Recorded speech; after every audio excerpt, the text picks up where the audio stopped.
বিড়াল, শিয়াল, বাদুর, বেজি এই প্রাণীগুলা ইঁদুর চিকা কামড়ালে কিন্তু দেয়া লাগে না। এটা আপনারা একটু ক্লিয়ার হন যে ইঁদুর চিকা কামড়ালে ভ্যাকসিন দেয়া লাগবে না। শুধু কুকুর, বিড়াল, শিয়াল, বেজি, বাদুর এই ধরনের প্রাণীগুলা কামড়ালে, আঁচড় দিলে দেয়া লাগবে। রক্ত বের হোক আর না হোক দেয়া লাগবে। তো সেক্ষেত্রে আপনারা হাসপাতালে আসলে বিনামূল্যে এই ভ্যাকসিনটা পেয়ে যাবে। আমাদের কিছু সাপের কামড়েরও ভ্যাকসিন আছে। কিছুদিন আগে সাপের কামড়ে একজন মারা গেছিল না, বুড়িমারিতে সম্ভবত। তো আমাদের কিন্তু সাপের কামড়েরও অল্প কিছু ভ্যাকসিন আছে। যদি বিষাক্ত সাপ কামড় দেয় কোনো মানুষকে, আমরা যদি বুঝতে পারি, ডাক্তাররা যদি বুঝতে পারে যে হ্যাঁ বিষাক্ত সাপের কামড় এটা, তখন আমরা ভ্যাকসিন দিব।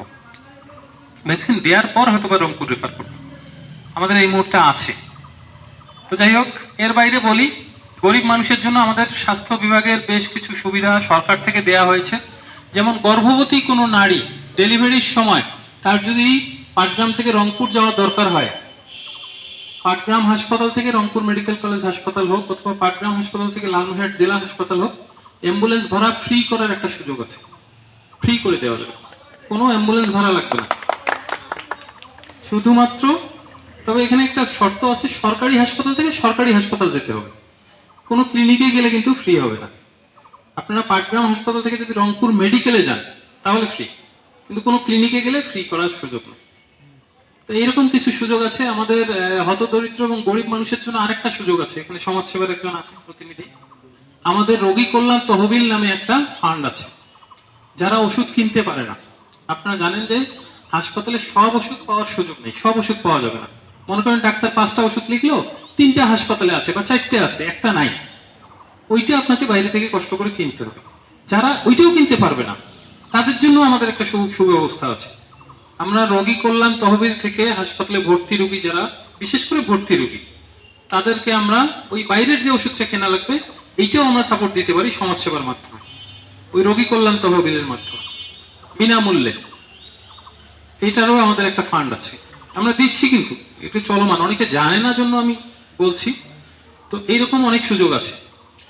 এছাড়া আমাদের হাসপাতালে যে সার্ভিসগুলি আপনারা জানেন, ডাক্তার দেখাতে তো কোনো টাকা লাগে না, শুধু 3 টাকা দিয়ে টিকিট লাগে। পরীক্ষা নিরীক্ষা করতে অল্প কিছু ফি লাগে, 20 টাকা, 50 টাকা, 80 টাকা, এরকম সামান্য ফি। যারা খুব গরিব, একদম হতদরিদ্র, তাদের কোনো সামর্থ্যই নেই, ওই পরীক্ষা নিরীক্ষার ইয়েটাও ফ্রি করার সুযোগ আছে। যদি আমার কাছে যায় বা আমার হাসপাতালের আবাসিক মেডিকেল অফিসার আরএমও আছে, আরএমওর কাছে যায়, আমরা কিন্তু ফ্রি করে দিতে পারবো। তার পরীক্ষা নিরীক্ষা করতেও কোনো টাকা লাগবে না। তো এই ধরনের আছে। আমরা শুধু ফেসবুকে দেখি অনেক কিছু নাই নাই নাই, কিন্তু আছেও অনেক কিছু, হয়তো মানুষ জানে না। এই জন্য আপনাদেরকে একটু জানালাম সুযোগ পেয়ে। তা আবারও ধন্যবাদ জানাই রক্তকণিকাকে, এবং ওদেরকে আশ্বস্ত করতে চাই, স্বাস্থ্য বিভাগের পক্ষ থেকে যদি তাদের কোনো সাপোর্ট প্রয়োজন হয়, আমি এখানে 1 বছরের একটু বেশি সময় ধরে আছি, আমি চেষ্টা করেছি তাদেরকে সব রকম সাপোর্ট দেওয়ার জন্য শুরু থেকে।